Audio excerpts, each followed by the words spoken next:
시사톡톡 파워 인터뷰 시간입니다. 오늘은 대구 경북 지역의 대표적인 정치인이자 차기 대권 주자로 거론되고 계시는 김부겸 의원님 모시고 인터뷰를 한번 해보도록 하겠습니다. 어서 오십시오. 네, 안녕하십니까. 의원님 먼저 지난 2년 동안 행정안전부 장관을 하시다가 퇴임을 하시고 이제 지난 4월에 퇴임을 하셨는데 국회가 아닌 행정부에서 장관으로 일하는 것은 의원으로 일하는 것과 또 다른 경험일 것 같은데요. 일의 무게랄까 책임감 이게 정말 무거웠습니다. 의원 시절보다 훨씬 더 무거운 책임감. 예를 들어 이제 지난번에 포항에 지진이 났을 때 네. 제가 이제 현장에 가보고 그 참상도 보고 하면서 결국 그 다음 날 예정된 수능 시험을 네. 어떻게 할 거냐. 근데 사실은 그게 수능 시험 연기라는 게 말이 지금 지나놓고 별일 없어지라서 그러지. 그때는 사실은 정말 피가 마르더라고요. 네. 교육부 총리님 또 대통령님께 수능 연기를 건의했는데 지금 생각해 보니까 그때는 참 이렇게 무거운 일인 줄 모르고 그냥 결정을 했는데 결국은 됐고 다행히 우리 국민들이 모두 다 조금씩 불편을 감수해 줌으로써 포항 시민들과 그 수험생들을 모두 안아준 것 그런 게 감사드리고 그 뒤로부터 제가 행정을 할 때는 늘 항상 바로 억울한 사람이 없도록 하는 그런 어떤 행정을 해보자고 노력을 했습니다. 네, 지금 의원님께서 생각하시기에 문재인 정부가 제일 잘했다 이것은 이렇게 생각하는 정책과 아쉽다, 많이 아쉬운 부분이 있고 요거는 좀 잘못된 것 같다고 생각하는 일이 있으면 하나씩 좀 찝어주시겠습니까? 예, 그 부분은 지금 저도 요즘 매일 우리 시민들을 만나서 충고를 받고 있습니다만 저는 적어도 문재인 정부가 여러 가지 비난을 받으면서도 유지를 하고 있는 이 남북 간의 북한 비핵화를 포함해서 남북 간의 문제를 풀고 동북아시아의 평화 체제 나아가서 어떤 이 지역에 있어서의 안보에 있어서의 안정 이런 것들을 위한 이 평화 정책만큼은 저는 정말 여러분들이 평가해 주셔야 된다고 봅니다. 적어도 북한의 최고 지도자 김정은으로 하여금 핵을 가지고 만지작거려서 대한민국에 위협을 주거나 혹은 주변 국가한테 위협을 줘서 이 문제를 풀 수 있다고 생각하는 어리석다는 것을 좀 보여주고 있습니다. 이게 이제 평화 문제에 관해서는 좀 자신 있는 부분이라면 역시 경제 문제에 관해서는 저희들이 여러 가지 혼이 나고 있다는 것을 저도 절감하고 있습니다. 가장 큰 이런 변화를 시도한 가장 큰 이유는 그동안 이제 우리 경제가 계속 고성장을 할 때는 어떻게든 간에 자잘한 문제들이 전부 다 풀렸습니다만 이게 저성장이 오래 가다 보니까 이제는 이래 가지고는 안 되겠다. 과거 수출 주도 경제 때 짜놓았던 여러 가지 그런 거물들이 좀 잘 안 맞는다. 그래서 바로 이 시대에 맞게 한다는 게 이제 매수를 국민들 스스로의 주머니를 열고 또 거기서 돌아가는 경제를 잘해보자고 했는데 결국 그것이 급격한 최저임금 인상, 주 52시간제 도입의 정목 확대 뭐 이런 것들이 현장에서는 좀 제대로 잘 먹히지 않는 것 같습니다. 우리 지역에서 행안부 장관을 이제 퇴임하시고 지역에 오셔가지고 이제 지역구를 다시 돌아보시면서 활발하게 지금 활동을 하고 계신데 더불어민주당을 향한 우리 대구 경북 지역의 민심을 솔직하게 어떻게 평가하십니까? 저희들이 부족하다는 것 또 기대만큼 따라가지 못했다는 비판은 저희들이 받아들여야 하고요. 또 특히 우리 대구 경북 지역엔 그동안 오랫동안 우리가 대구 경북뿐 아니라 대한민국을 어떤 책임졌다는 자부심이 있는데 그런 부분에 대해서 좀 허탈함 같은 게 있다. 그런데 그 허탈한 내용 중에서 일부분은 뭐 좀 사실이 아니지만 그렇게 사실인 것으로 받아들이는 부분이 있지만 또 일부분은 저희들이 부족한 부분이 있기 때문에 그런 것들을 뭐 고쳐나가도록 또 필요하면 보완하도록 그렇게 하겠습니다. 장관 하느라 수고했다는 칭찬도 많이 안 들으셨습니까? 또 조금 격려하시는 분들도 있죠. 왜 그렇겠습니까? 그러나 전체적으로는 좀 기대만큼 못하고 있다라는 그런 야단을 더 많이 맞고 있습니다. 실제로 지난 7월에 황교안 자유한국당 대표가 대구를 찾아서 대구 경북 지역이 홀대를 받지 않도록 더 노력하겠다 이런 말씀을 하셨어요. 그러면서 그 이후에 이제 지역에서 여기에 대해서 여러 가지 의견들이 분분했습니다.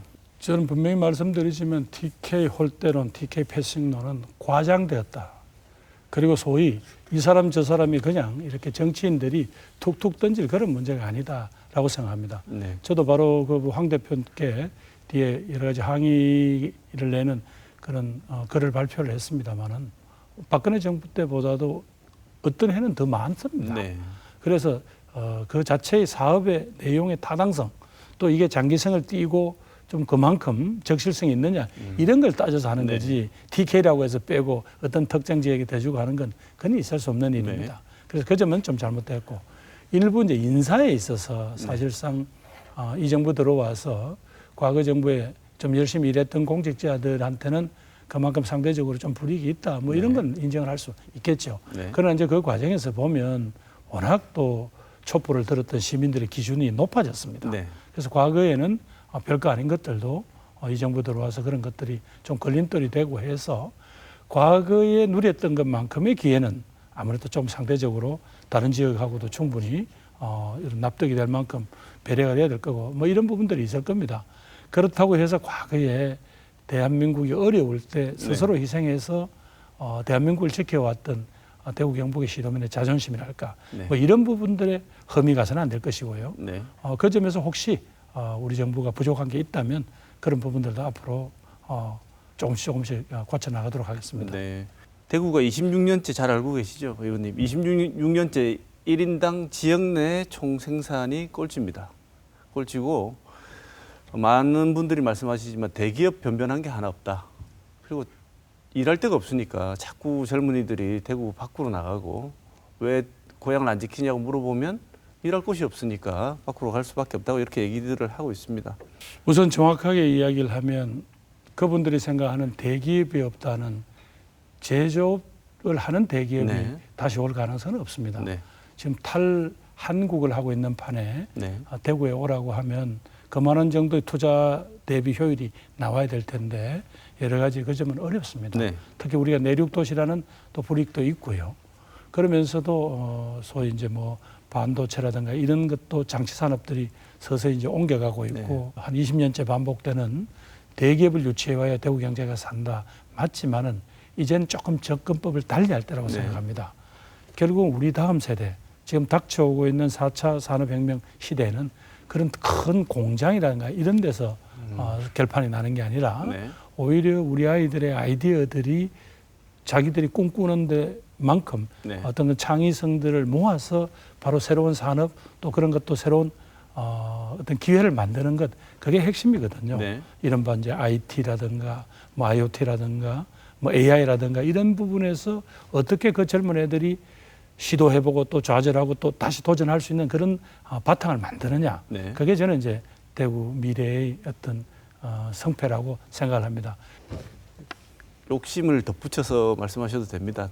대구 경북 지역에서 더불어민주당의 목표는 얼마나 지금 예상을 하고 계십니까? 예, 뭐 여러 조사 기관마다 차이는 있습니다만 대구 경북에서 이제 저희 당 지지율이 한 3분의 1 정도 됩니다. 한 30% 내외. 조금 더 많이 나오는 것도 있고 적게 나오는 것도 있습니다만 그 정도면 단순 계산을 해버리면 전체 한 25석 중에서 대구 경북에 25석 중에 저희들한테 한 7, 8석 쪽은 주셔야 되는 거 아닌가. 7, 8석은 주셔야 되는 거 아닌가.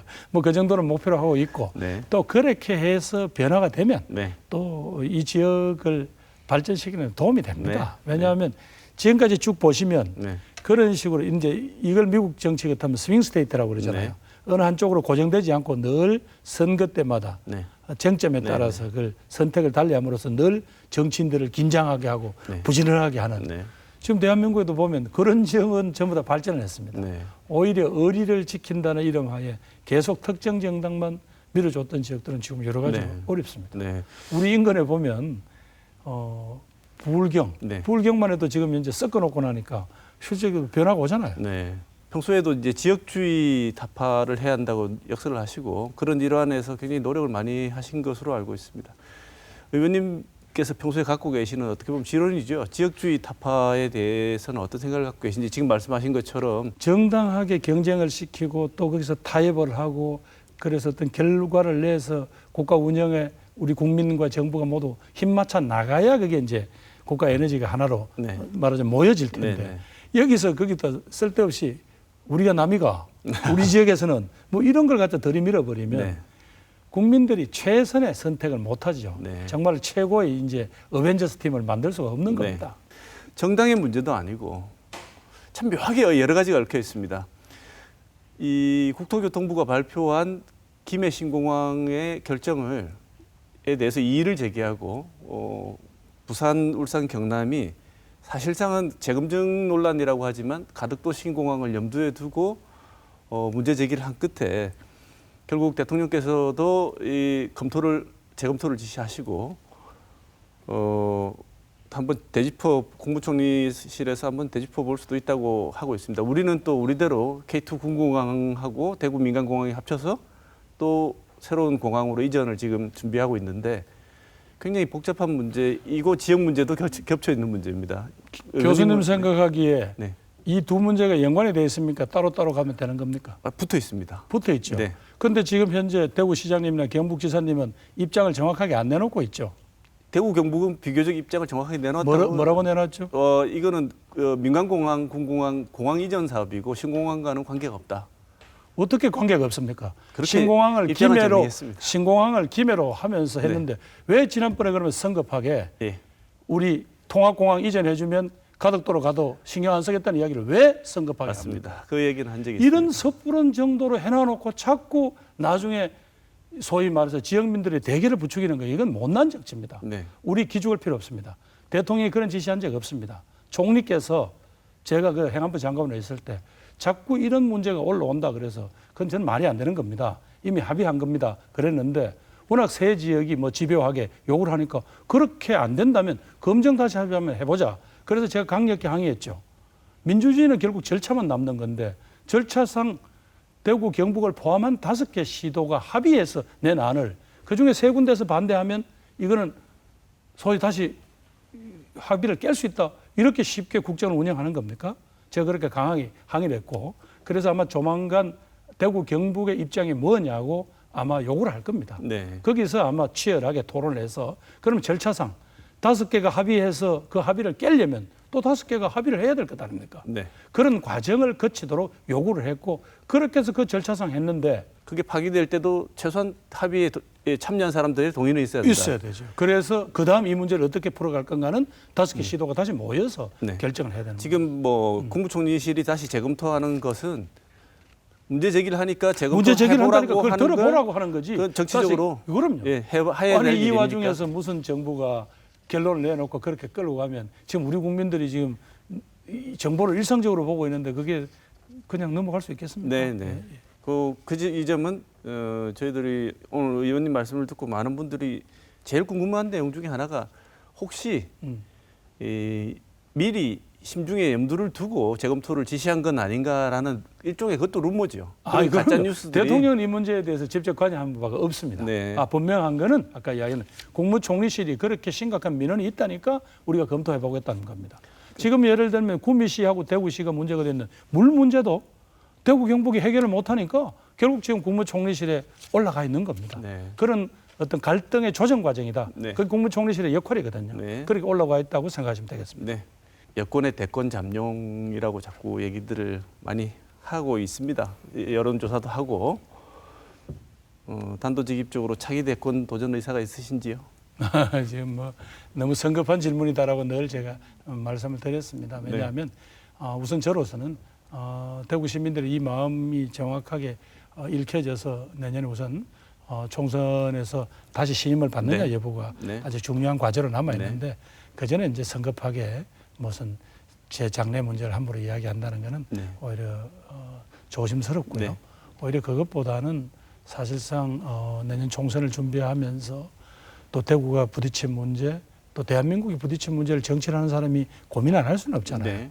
나라면 이런 해법이 뭘까? 이런 끊임없는 공부를 하는 거야 뭐 그걸 어떻게 결의할 수 있겠습니까? 그러나 지금의 무슨 벌써 대선 운운한다는 거는 너무 섣부른 질문이라고 일단 말씀드리고 싶습니다. 네. 내년 총선에 올인을 먼저 하시고 내년 총선의 성적표를 들고 다시 고민하시겠다. 적어도 대구 경북 시도민들이 어떤 전화 혹은 또 대구 경북의 미래를 위한 어떤 정치적인 투자를 해주실지 아닐지도 모르면서 함부로 이야기할 수는 없는 것 같습니다. 알겠습니다. 마지막으로 대구 시민께 꼭 하시고 싶은 말씀 있으면 해주십시오. 존경하는 대구 시민 여러분, 오래간만에 이렇게 인사를 드립니다. 지난 2년간 행정안전부 장관의 경험, 제 개인의 경험에 끝내지 아니하고 지역 발전을 위한 밑거름이 되도록 그렇게 열심히 하겠다는 약속을 드립니다. 그동안 여러 가지 정치적인 경쟁이 사라지는 바람에 여러 가지 대구도 많은 오해를 받았습니다. 또 그러면서 너무 우리가 좋았던 시절을 길게 안주하다가 보니까 다음 다가오는 변화를 제대로 준비하지 못했지 않느냐라는 그런 비판도 받고 있습니다. 그러나 이제는 우리 스스로가 다시 변화해내고 일어설 수 있다고 생각합니다. 우리 젊은이들로 하여금 이 땅에서 태어나서 공부하고 취직을 하고 결혼을 하고 아기를 놓고 자기 인생을 이어갈 수 있는 그런 어떤 단단한 토대가 저는 대구에 있다고 생각을 합니다. 바로 그런 정치, 그런 대구시 한번 만들어 볼 수 있도록 정치적 다양성 경쟁시켜 주시고 또 저희들에게도 많이 기회를 주십시오. 다만 여러 가지로 현 정부에 대해서 섭섭하고 또 부족했다고 하는 부분들은 저희들이 부지런히 전해서 조금씩 현장의 목소리들이 조금 달라질 수 있도록 그렇게 최선을 다